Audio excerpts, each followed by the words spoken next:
Dans toutes les grandes circonstances, dans tous les grands moments, le peuple aura la parole. C'est lui qui décidera. Quand je serai allé négocier la manière de sortir des traités européens inacceptables dans lesquels nous sommes, je suis certain d'être écouté. Et je vais vous dire pourquoi. Parce que jusqu'à présent, personne n'a jamais dit non venant de France. Et donc, Mme Merkel s'est comportée d'une manière parfaitement rationnelle, en vrai chef d'État qu'elle est, elle. Tandis que les autres, ils arrivaient comme des petits garçons, et le peuple français avait dit non, et eux, ils disaient « où est-ce qu'on signe ?» Voilà ce qu'ils ont fait.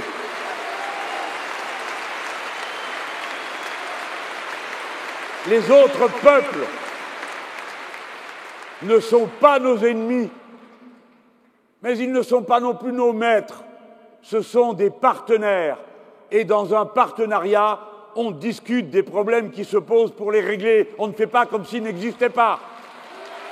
C'est puéril d'avoir peur de la contradiction. La démocratie, ça n'a jamais été le consensus.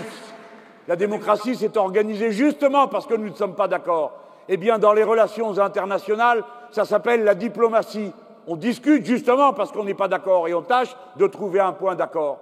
Et quand ce point d'accord aura été évalué, on le soumettra à l'approbation du peuple français. Et c'est lui qui décidera.